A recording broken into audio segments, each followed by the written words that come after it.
कर्नाटक में सभी सीटों पर चुनाव लड़ने की घोषणा के बाद अब आम आदमी पार्टी ने राज्य में अपना मैनिफेस्टो भी जारी कर दिया।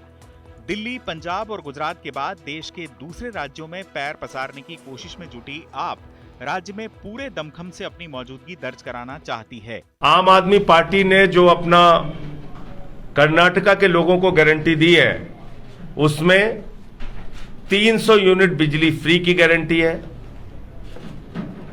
अनएम्प्लॉयड जो भी यूथ है उसके लिए 3000 पर मंथ अनएम्प्लॉयमेंट का अलावेंस।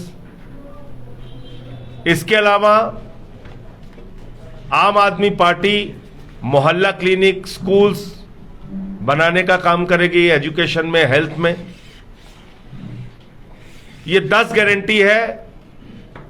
इस 10 गारंटी को हम लोग जमीन पर पूरा करके दिखाएंगे अगर कर्नाटका की जनता हमें मौका देती है।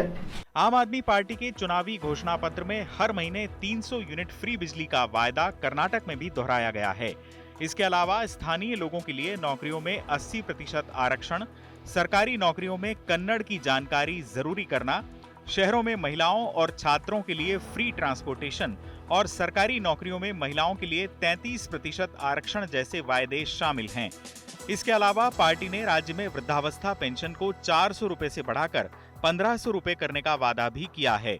साथ ही बीपीएल कैटेगरी की महिलाओं को हर महीने 1000 रुपए का सशक्तिकरण भत्ता देने की बात भी आम आदमी पार्टी के मैनिफेस्टो में शामिल है।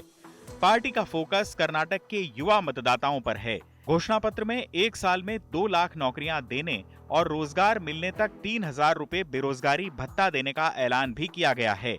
सत्ता में आने पर पार्टी अपने कर्तव्य का पालन करते समय जान गंवाने वाले पुलिसकर्मियों और सैनिकों के परिवार वालों को 1 करोड़ रुपए भी देगी।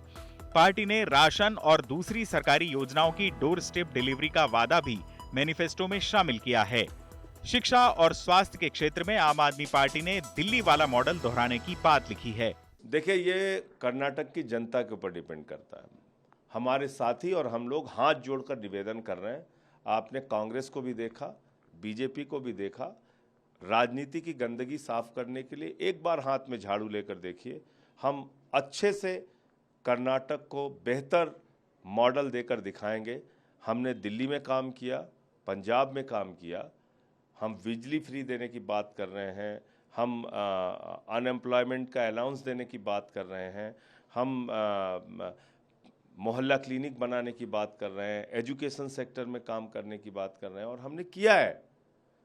दिल्ली में, पंजाब में हमने काम करके दिखाया है। कुल 224 सीटों वाली कर्नाटक विधानसभा के लिए आम आदमी पार्टी 80 सीटों पर उम्मीदवारों के नामों का ऐलान कर चुकी है। देखा जाए तो इस बात की संभावना कम ही है कि आम आदमी पार्टी कर्नाटक के चुनावी मैदान में कुछ ठोस कर पाए। हालांकि अरविंद केजरीवाल की कोशिश है कि देश भर में अपनी पार्टी को बीजेपी और कांग्रेस के विकल्प के तौर पर पेश किया जाए। चुनाव आज तक।